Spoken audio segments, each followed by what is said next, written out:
Coming up on today's edition of the Locked On Raiders podcast, will he or won't he? When we talk about running back Josh Jacobs and his potential contract extension, that plus a whole lot more comes up on Monday's edition of the Locked On Raiders podcast, July 17th, 2023. Just win. Just win. Just win. Just win. The autumn wind is a raider, pillaging just for fun. He'll knock you round and upside down and laugh when he's conquered and won. And won. And won. And won. And won. And welcome in, Raider Nation, to another edition of the Locked On Raiders podcast. Thank you so much for making the show your first listen of the day. Make sure you subscribe or follow for free on YouTube or wherever you get your podcast to get the latest edition of the show as soon as it becomes available. And of course, as always, if you're checking us out on YouTube, many thanks to my man Ari. Does a great job each and every day, making sure we're up on YouTube, looking good, sounding good. And of course, many thanks to you as well for spending a few minutes checking us out on YouTube. If you want to hit up Ari on Twitter, you can at Ari Produces. You can always hit me up on Twitter as well at your boy Q254. We got the Locked On Raider podcast voicemail line at 707-654-4693. As a matter of fact, those calls and texts will come up in segment number 3 of today's show. In segment number 2, you're going to hear a part of the conversation I had with former Raider running back Frank Hawkins. Matter of fact, I had this conversation on Friday on my radio show, Unnecessary Roughness, on Raider Nation Radio 920. And he's a Super Bowl champ. He won the Super Bowl in Super Bowl 18 as he was a blocking back for Marcus Allen, and we know the greatness of Marcus Allen. So I had him on my radio show on Friday just to talk about the running back position in general. And it was a really good conversation,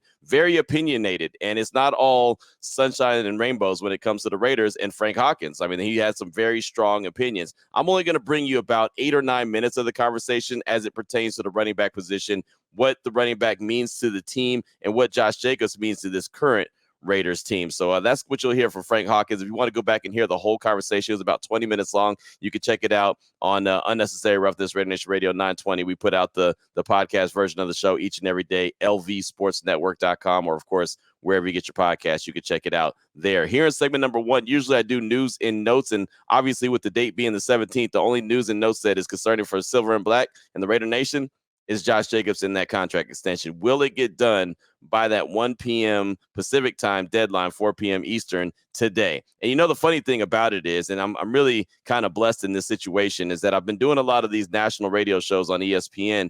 And well, one, we know that there's always going to be an East Coast bias when it comes to, you know, ESPN. It's located on the East Coast. They look at New York. They want to focus in on New York. So there's been a lot of conversation about Saquon Barkley. And as I do these shows, and even though over the weekend I did a show with Myron Metcalf, and I respect the hell out of Myron Metcalf, but it's so funny. Like every time, you know, we talked, it was always Saquon Barkley's the, you know, premier rusher in the league. Saquon Barkley this, Saquon Barkley that. He can run, he can catch, he can block. And all I kept saying was Josh Jacobs does the same thing.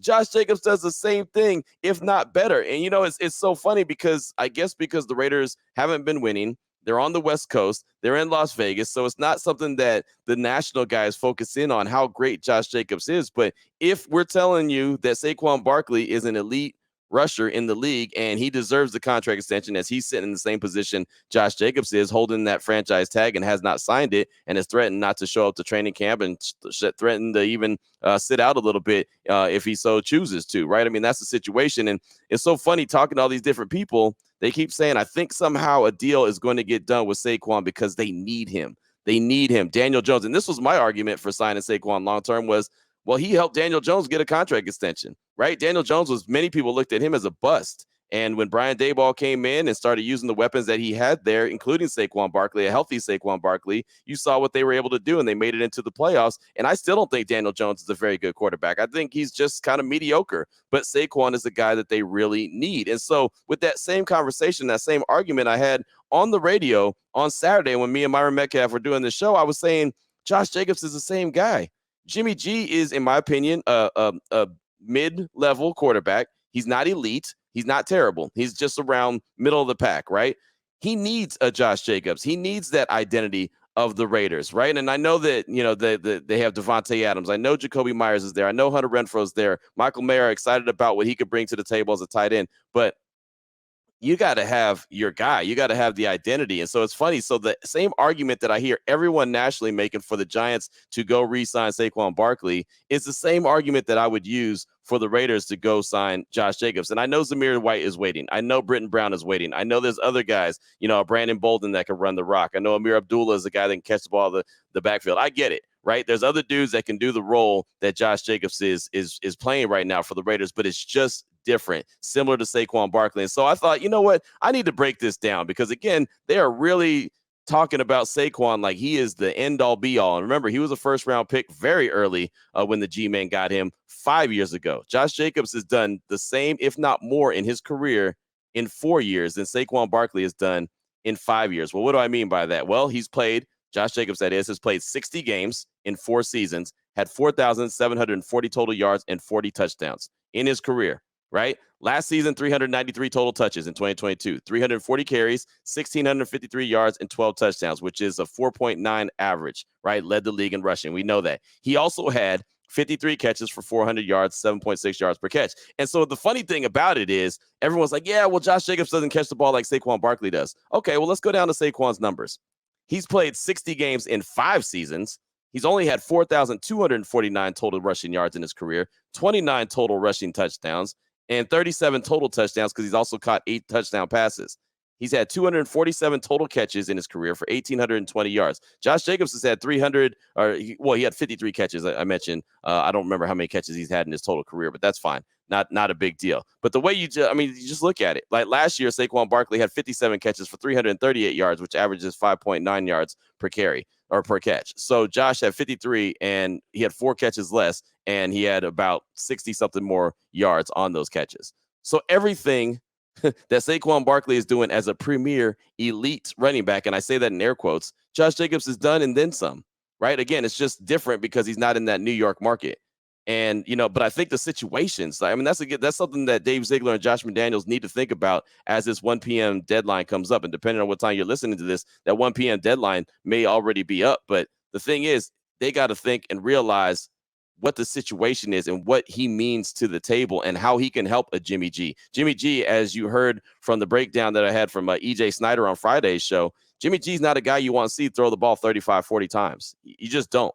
So you have to have a healthy dose of the running game. You saw what he was able to do in San Francisco. Why was he able to do that? Because he had a healthy dose of the running game, right? You've got to be able to do that. I don't know what that means as far as monetarily. I don't know what that value is to the Raiders. I don't know what that value is to the Giants as far as Saquon Barkley goes. I think, and many people have said, what they think is going to happen is going to be a 2 or 3 year deal with about $23 million fully guaranteed, because that would be what 2 franchise tags are. And I honestly think that that's reasonable. I don't think it's as much. I think he probably should make more.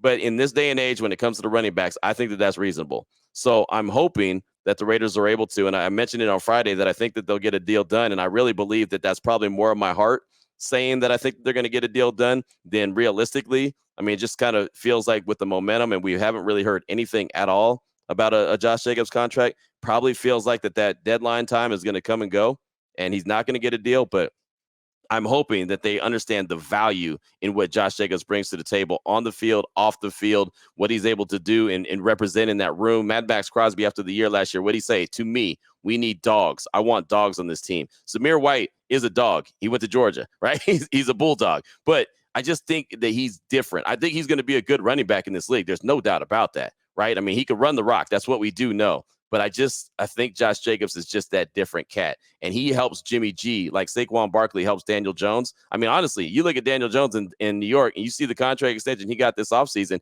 He ought to cut a little bit of that, check to Saquon.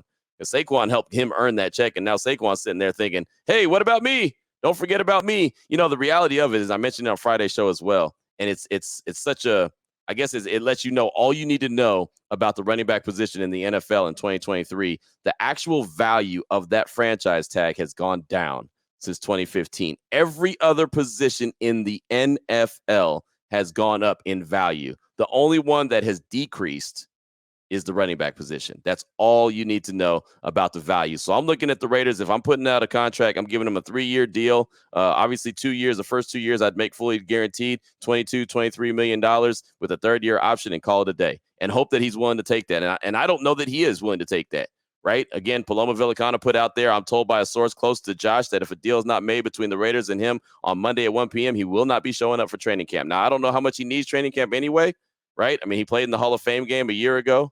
He, got some burn in training camp, but he wasn't, the guy that was just out there each and every day. He wasn't up there just banging and popping pads every single day. So maybe he doesn't need training camp. I always get a little nervous when guys don't show up to training camp. I always feel like they're going to get injured. But if there's one guy that I really believe needs to get that contract extension from Dave Ziegler and Josh McDaniels, it's Josh Jacobs. And I really hope by 4 p.m. Eastern, 1 p.m. Pacific time, that deal gets done. And on tomorrow's show, we're talking about what the deal looks like and what it means for the Raiders moving forward. But that's what I got for you for segment number 1 of today's Locked On Raiders podcast. Coming up in segment number 2, you'll hear a portion of the conversation I had with former Raider running back Frank Hawkins. He was on my radio show on Friday, and we're just going to focus in on the running back position, Josh Jacobs, and what he thinks about the current state of the silver and black. And again, a very opinionated former Raider running back who is a Super Bowl champ back in Super Bowl 18. So Frank Hawkins, you'll hear that conversation coming up in part 2 or segment number 2 of today's Locked On Raiders podcast. So we'll get to it after I tell you about the title sponsor of the show, which is LinkedIn Jobs. And these days, every new potential hire can feel like a high stakes wager for your small business. You want to be 100% certain that you have access to the best qualified candidates available. That's why you got to check out LinkedIn Jobs. LinkedIn Jobs helps you find the right people for your team faster and for free. And if anyone has ever had to be in that position of trying to hire someone, trying to find that perfect candidate, it looks good sometimes, but then it doesn't sound good. Sometimes it sounds good, but it doesn't look good. It is very difficult to get that ideal person. That's why you've got to go ahead and make sure you post your job on LinkedIn Jobs, and then make sure you use the promo code Locked On NFL. You could post your job for free, the purple hashtag hiring frame. Let everyone in your LinkedIn profile know that you're hiring. Simple tools like screening questions make it easy to focus on candidates with the right skills and experience so you can quickly prioritize who you'd like to interview and who you'd like to hire. It's why small businesses rank LinkedIn Jobs /1 in delivering quality hires versus leading competitors. Right now, again, LinkedIn Jobs helps you find that qualified candidate you want to talk to faster. Post your job for free at linkedin.com/LockedOnNFL. That's linkedin.com/LockedOnNFL to post your job for free. Terms and conditions apply. All right, Raider Nation, here we go. Segment number 2 of today's Locked On Raiders podcast. Want to jump into the conversation I had on Friday on my radio show with former Raider running back Frank Hawkins. He's actually a guy that was born in Las Vegas, a guy that went to the University of Reno. He won a Super Bowl playing in Super Bowl 18. He was part of the Oakland Raiders, part of the LA Raiders, and now his team, the Las Vegas Raiders, are obviously here in Las Vegas. So it was really good catching up with him. About 20, 25-minute conversation, very good conversation that I had with him on Friday. He's very opinionated, does not see everything, through the same lenses as the organization does. And, that's fine. I appreciate the honesty from Frank, but I really wanted to kind of focus in on the running back position, Josh Jacobs, with him because he did play the running back position. He's earned that Super Bowl ring, and he played with the HOF or a Hall of Famer in Marcus Allen. So here's about a 9-minute piece of the conversation I had with former Raider running back Frank Hawkins from Friday on my radio show. To have you on for a couple different reasons. You won a Super Bowl with a very dominant running back in Marcus Allen. He was pretty good, right? A Hall of Famer. You played the running back position as well. Obviously, you did some big things. Want to know just how you've seen that position evolve over the years, from even the last 10 years, from where it was to where it is right now, where the running back just seems like it's so devalued. Yeah, they have devalued it on purpose. That's a part of the capitalist system, right? Mm-hmm. We know how important it is, but we don't want to pay. Right. So let's put more importance on the quarterback position. Let's put more importance on a tight end position. Let's put more importance on a free safety position or a middle linebacker position. But you aren't going to win no Super Bowl if you don't have a running game. Now, I like the way you guys start. Open and drive. Right? Yes. Run it down their throat. That's what we would do in the 80s. My 7 years with the Raiders, we started the game out running the ball down their damn throat. Because you got to make an impact when the ball is snapped, from the time it's snapped to the time they blow the whistle and the clock runs out. We punish people. Now, how good is Josh Jacobs? You know what? Here's what I say. He's small but mighty, right? Yeah. The guy you want in a running back, and this is one thing that Marcus Allen can do. So I'm going to use Josh Jacobs for Marcus Allen. You want a guy that can catch the football. They both could do that. You want a guy that can go the distance, right? Mm-hmm. They both can do that. You want a guy who's tough, tougher than nails. mentally and physically, right? Mm-hmm. You want a guy who can block. Even though Marcus didn't have to do a lot of blocking, he could block. Mm-hmm. You want to control the run game. When it's 3rd and 3, because you got 3.5, or 3rd and 4, you don't want to have to throw the ball. Imagine this, and this is what the NFL's come to. This is how one of the ways the game has changed. You throw a 3-yard or a 2-yard or a 1-yard route. Are you kidding me? And then you ask the guy to catch the wide receiver or slot guy to gain you 3 yards. Mm-hmm. Well, any fullback and any running back, if you got your offensive line who's worth the salt, is going to get you on average 3.5 yards a carry if you're carrying the ball 30-plus times a game. You control the clock, you win the game. You're up 14 points. How many times last year were the Raiders up by more than 14 and lost the game? Because they had a running game. They didn't run the ball down the people's throat. You got a guy who runs 4.4. Marcus was more of a 4.6 guy. But that's a plus. So you got a running back that can do everything. Now, the question is, how good is your offensive line? You're talking about tough. Back when I played, every guy I can name is all about toughness, all about being physical, all about beating up on the opponent. We knew we were going to win, right? That was a given. We expected to win. The question was, how bad am I going to beat up this guy so he can't play next week, or he's going to be hurt next week, or the next time we play them in the playoffs, or the second time during the season, because they're in our conference, they ain't want to play against us. Yeah, they remember that. I mean, they really do. They remember that punishment that you put on them. And, Frank, when you're running the ball down their damn throat, like you mentioned, what does that do for you as a running back? Like, how does that make you feel in the moment? So as a blocking back is what I was for 6 of my 7 years, right? Mm-hmm. And I would get the ball, 4 or 5 times a game, and I'd be excited. So excited, of course, I wanted to go the distance. 1 year I averaged 4.5, on average mostly 4, but the carrying the ball was Marcus Allen's job. Right. My job was making sure that linebacker, that defensive end, or that defensive back didn't make the tackle. If there was one guy to beat, Marcus could beat him. That was his job. Right. Now, if my butt went left, he went right. If my butt went right, he went left. And we would do double team blocking where they would leave the linebacker one-on-one. After that, then it's Marcus against the defensive back or the cornerback or the safety. That's his job. That is what the running game is all about. Take your time, chew up the clock, score a touchdown, you get up, especially when you're up. Now, here's what I think about the football, the NFL, which somewhat different. So as far as the offensive line, right? Mm-hmm. You got to have the most important position on the offensive line, which I think is another position they're devaluing, is the center position. Okay. If you can't snap the ball to the quarterback, then you're at a loss. And if every time you go back to drop back to throw the ball on 2nd or 3rd down and the center gets pushed into the quarterback, which was another Raider problem, that's a problem. Mm-hmm. So you got to have a center that can stand against the best nose tackles in the game. So that position is most important. Second position on the offensive line, you need that left tackle. What they call it, blind side? Yep. Third position, need that right tackle. And now we need, after that, 2 guards who can pull. And you need all these 5 guys to be nasty, to blow snot in their beards, on their face masks, on their opponent. All they want to do is go out there and rip the other guy's heart out, rip his head off. That's the kind of offensive line the Raiders need, with the running back like Josh Jacobs and a fullback who is part lineman, or lion, as we would say, by heart and spirit. And there you go. We can win. You got great wide receivers. You don't have a quarterback, but if you got a running game, you don't need a quarterback. Right. You need a guy that won't fumble the ball. Do you remember when the Giants won the Super Bowl when Lawrence Taylor was there, and some guy on television now, he talks about what a great quarterback he was, Phil Simms. The only thing they said to him is, don't throw the ball. Just hand the ball off and don't fumble. Right. I'm not going to ask you to throw the ball. That's what the Raiders need. If they'd have had that last year and the year before, they'd have probably ended up in the Super Bowl.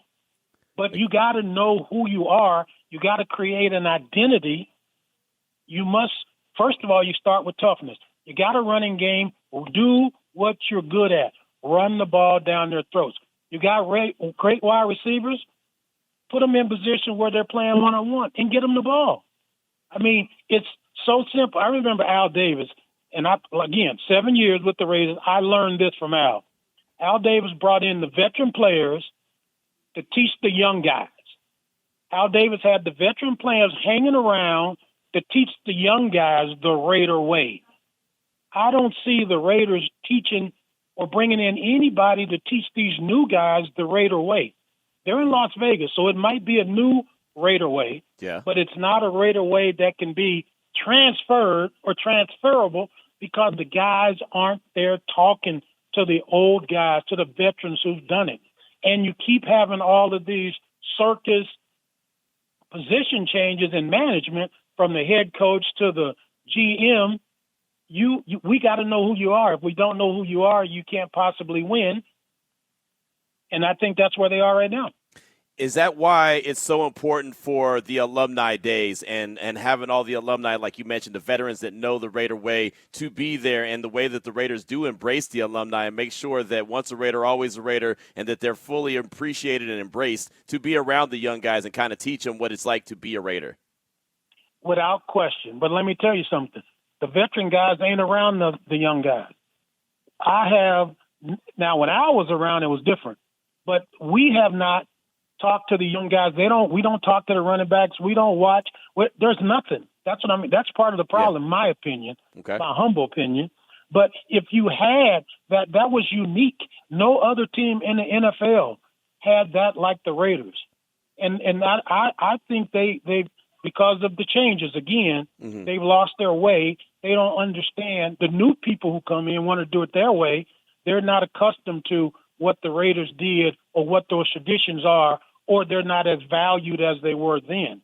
But in the case of the offensive line or defensive line, I mean, it was nothing for all of Art Shell, Gene Upshaw, Raymond Chester, you name it, those guys to be there on the sidelines at the games. And I understand some things have changed, but I think the Raiders are missing an opportunity, especially being in Vegas, to have their older, mature, experienced Raiders, especially Hall of Famers and those guys, talking to the players, even if they bring them in for before practice, after practice, before a game, to talk about the legends, to talk about the way it was, to talk about how important, how to be tough, how to do this. But there's nothing. So now you're just like any other NFL team, where you got the advantage and you don't even take advantage of it. So there you go. That was the conversation I had with former Raider running back Frank Hawkins, and a lot of good stuff when it came to the running back position right there and what the running back position means, the value of the running back, what Marcus Allen meant to the table, bring to the table, brought to the game, and obviously we know how great Marcus Allen was. But it was good to catch up with Frank Hawkins. Hopefully you enjoyed that, especially, like I said, hearing that part about the running back position and what he thinks of running back Josh Jacobs and the fact that they just need to basically give him his money. And again, hopefully they do give him that contract extension by that 1 p.m. deadline. Again, 1 p.m. Pacific time, 4 p.m. Eastern. Depending on what time you're listening to this show, you may already know the answer to this, and we'll be talking about it, of course, coming up tomorrow. Coming up is segment number 3 of today's Locked On Raiders podcast. Your calls and texts straight off that Locked On Raider podcast voicemail line, 707-654-4693. It comes up next here on the Locked On Raiders podcast. Here we go, Raider Nation. Segment number 3 of today's Locked On Raiders podcast. Want to get to your calls and text straight off that Locked On Raider podcast voicemail line, 707-654-4693. Again, one time I want to remind you, today's episode is brought to you by LinkedIn Jobs. They help you find the qualified candidates you want to talk to faster. Post your job for free at linkedin.com/LockedOnNFL. That's linkedin.com/LockedOnNFL to post your job for free. Terms and conditions apply. Let's go ahead and get to the first text on today's show. This one comes from North Logan Raider. He says, "Hey, Q, North Logan Raider here. I had a question and more to come later, but this one is regarding Josh McDaniels. What scheme does he run? Pass first, smash mouth, or both?" That's North Logan Raider. Thank you for that text. Really do appreciate you as always. And that's the thing about Josh McDaniels is it's not really scheme specific. And this is what I've been told. Right. And we haven't seen it yet because he's only coached the team 1 year and we haven't really seen what everyone is talking about. But the genius, and I say that in air quotes, the genius of Josh McDaniels, which is what everyone has been talking about, how sharp he is offensive minded, is the fact that he can switch things up. It could be multiple schemes. He could do things 1 week and then completely go away from it, do something different week 2. And the reason why this is supposed to be such a genius way of doing things is because he's supposed to be able to find the weakness in every single team that the Raiders are going to play and then just exploit it. So if they can't stop the run, guess what he's going to do? He's going to be that smash mouth team. If they can't stop the slot receiver, guess what? The slot receiver is going to get a lot of attention. If they can't stop the outside receiver, then guess what? The outside receiver is going to get a lot of attention. He's supposed to, and I say supposed to in air quotes as well, be able to adjust to every single opponent and be able to come up with a game plan that will exploit everything that they do. And his adjustments has been something that people have bragged about as well, how he's gone into games, and a lot of times they focus in on that comeback in the Super Bowl when they were down 28-3 against the Falcons, and he was going in with one game plan, that didn't work, went into the locker room, made some adjustments, and came back and was able to exploit the Falcons for what they weren't able to do. Now, I'm not saying that that's the truth. I'm saying that that's what the selling point on Josh McDaniels was. So that's what he has to show that he can do. But again, as of right now, he hasn't shown that he can do that. So I'm waiting to see that element come out in his game and his coaching. So that's going to be something. But that's a great question, and that's supposed to be the appeal of Josh McDaniels and why he's so great, or supposed to be so great, because he's able to exploit what you don't do very well. So North Logan Raider, thanks for that text. I do appreciate you. Up next, got a call from Raider 916 at Sacramento, California. He's calling to talk about paying running back Josh Jacobs and is looking at both sides of the conversation. Here he is, Raider 916. Hey, Q, this is Raider 916 from Sacramento. First off, hey, man, I always appreciate you. I always appreciate all the stuff that you do and the Raider content that you bring. Can never keep up on all the stuff you're dropping, but from all different areas. But that's a great thing, too, because it keeps me busy around the house when I'm cleaning the house and doing other things. But I want to give a shout-out to Raider Vader. I heard him on one of your podcasts this week, and, man, it was good to hear an old fan come back, Raider. I always liked how he analyzes the game and his thoughts. I think he's always spot on. I'm a little fan of his.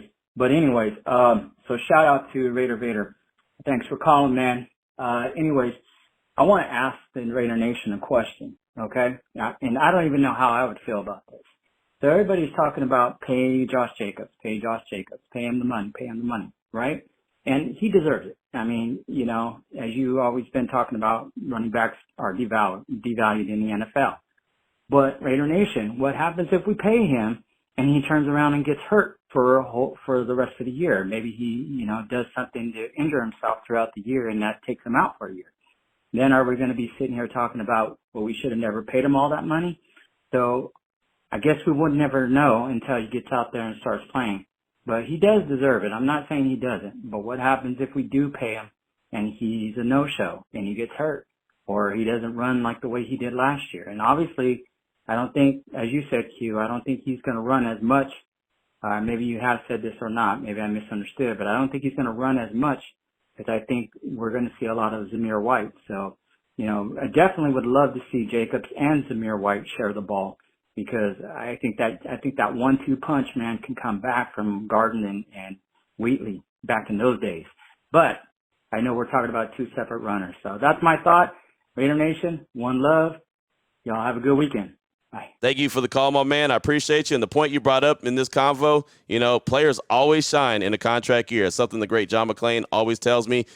Players will always go out of their way in a contract year to really put out their best work. And, well, Josh Jacobs is no different. He gets his fifth-year option decline, and he goes out there and plays all 17 games and leads the league in rushing, right? There's no coincidence that it was a contract year. The question is, what will he look like after getting that contract, right? Will he do that if he gets a contract extension? Will he continue to ball out? And again, I mean, just going back and looking at his numbers, and I have them right here. I mean, the guy's played 60 total games in 4 seasons, where a guy like Saquon Barkley's only played 60 games in 5 seasons. So he's obviously more durable than Saquon.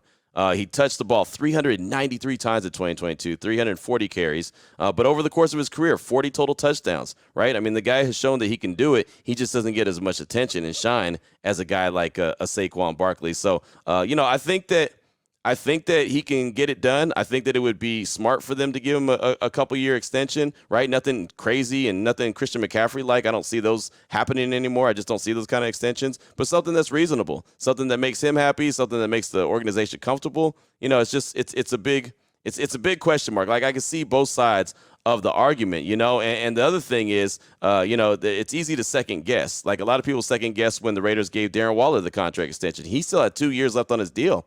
we had plenty of conversations here on the podcast about, do they pay Waller? Do they pay Renfro? What should they do? And part of me was like, well, just wait Waller out. He's got 2 years left on his deal. Make him play those out. And then another part of me was like, yeah, but he's playing really well, so just go ahead and extend him. They extend him, and they got nothing out of him. Right. And so then it was easy to second guess later. Well, see, shouldn't have paid him. Didn't have to pay him. Right. And I know there were some people from the jump that were like, that's a bad idea. Don't do it. He's been injury prone. And then boom, there you go. Now he's in New York. So, I mean, there's always it's always tough to come up with a perfect answer to the question or to the riddle. Right. Because there's always two sides of it. And I can make an argument for both. But you bring up a good, valid point. I'm sure that's what the front office is thinking. You know, is it worth the money to go out there and spend it? Are they going to get the return on investment that they're looking for? Look, the one thing that this regime has done is they paid the homegrown guys, right? It's just they haven't got the return on investment on all the guys. Max Crosby, yep, great. Derek Carr, nope, gone. Darren Waller, nope, gone. Hunter Renfro, still around, but how long, right? I mean, so they haven't really didn't get the return on investment after they gave him the contract extension. He got hurt, missed most of the season last year. So it's tough, man. They traded for Devontae, gave him a contract extension immediately, hooked him up with the payday he was looking for, got the great return on investment. So it's just you're not going to hit every single time, but they did try to take care of the homegrown guys. It just hasn't worked out fully the way that they wanted to. But thank you again for that call. I do appreciate you. Up next, got a text from M from Marks on Raiders. He says, "Yo, Q, it's M from Marks on Raiders. Just want to ask you what will happen first, second, and third. Will Josh Jacobs get his contract? Will Jimmy G pass his physical? Or will a first-round pick Tyree Wilson get on the field for practice before all of it with his foot injury?" Again, thanks for everything you do. Just win, baby. That's from M from Marks on Raiders. First, second, and third. Well, I'm saying because I'm hoping that Josh Jacobs gets that extension today, that's going to happen first. I'm going to say that he's going to get that done before the 1 p.m. deadline. Again, a lot of that's my heart and maybe not my brain, but I don't mind saying that. Second, I do think Jimmy will pass his physical. I think he's on track to be out there on the 26th, the first day of practice. I don't think there's any problem. Everything I've heard sounds like they're on track for that. And I do think Tyree Wilson will actually get on the field last. I do. And it's not because it's a major, setback or anything, but everything I've heard is that they're going to bring him along slowly and make sure by the time he gets out there on the field, he's ready to go and they don't rush him back out there. So my gut feeling tells me it's going to happen the way that you wrote it down. Jacobs will be first, Jimmy G will be second, Tyree Wilson will be third. But that's just, like I said, that's just my gut feeling. So thanks so much for that text. I do appreciate you. Got time for a couple more. We'll take a call from my guy, Nate Glass from Cali. Big Nate, he's calling to talk about paying a running back top dollar and the fact that the Patriots, well, they really never did it. Here he is, Nate Glass from Cali. Hey, Q, Nate Glass from California. I was just sitting here listening to sports, updates, news, things of that nature. And I overheard something very interesting. They said that the New England Patriots never, and when I looked back at it, I said, wow, they really never did it. They never paid a running back top dollar. And I know Ziegler and McDaniels is basically sticking to the Patriot way. And if that's the case, then it doesn't look good for Josh Jacobs. Now, I mean, I'm all in favor of paying him, but if they're sticking to their, old guns, the Bill Belichick way, then he may not get that extension. So my question for you is, what will be, I know you would definitely want to get something for him, via trade or something. So what do you think will be the asking price for Josh Jacobs' services? Is it a first rounder? Is it a second rounder? Your thoughts on that?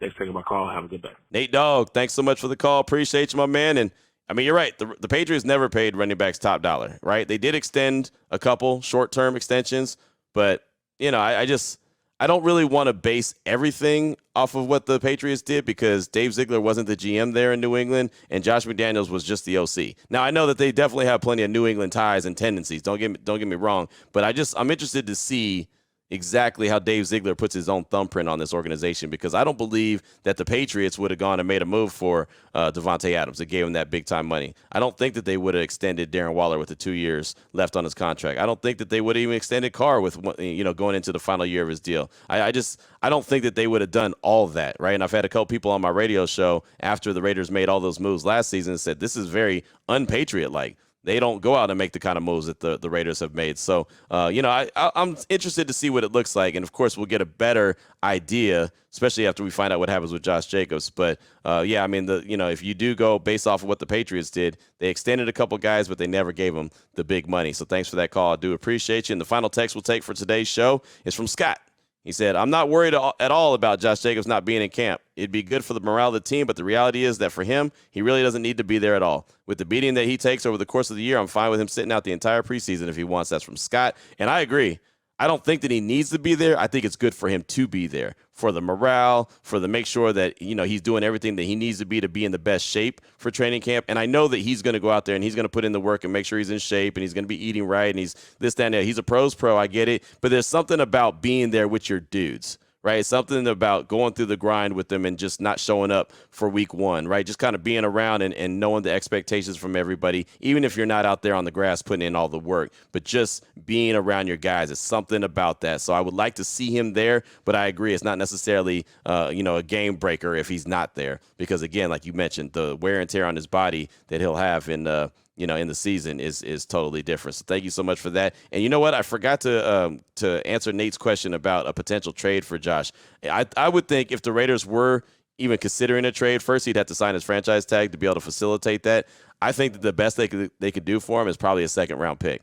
And that's not because he's not worth a first-round pick. I just don't see a team giving up a first-round pick for a running back just in this day and age. I just don't. So I think that they would start at a second-round pick, even though when you have the franchise tag, it's supposed to be a first and a third or a first or whatever it is, 2 1s, whatever. They can always negotiate that. So, yeah, it's supposed to be 2 1s. They can negotiate that. So it definitely wouldn't be 2 1s for a running back. I would be shocked if they got a 1 at all if they tried to trade Josh Jacobs. So thank you so much for that, Nate Glass. Sorry I didn't answer that originally. And then, Scott, thanks for your text as well. So that's it for today's show. So by this time tomorrow, we will know exactly what's going down. Does Josh Jacobs have a contract extension? Does he have the 1-year franchise tag option at $10 million fully guaranteed? Is there a chance that the Raiders rescind the franchise tag? Do they look about putting him on the trade block? A lot of more questions that we'll have. Hopefully we'll have the answers to coming up on tomorrow's show, but we'll save it for tomorrow's show. So Raider Nation, thanks so much for making the show your first listen of the day. We definitely appreciate you. We appreciate Ari. You can check him out on Twitter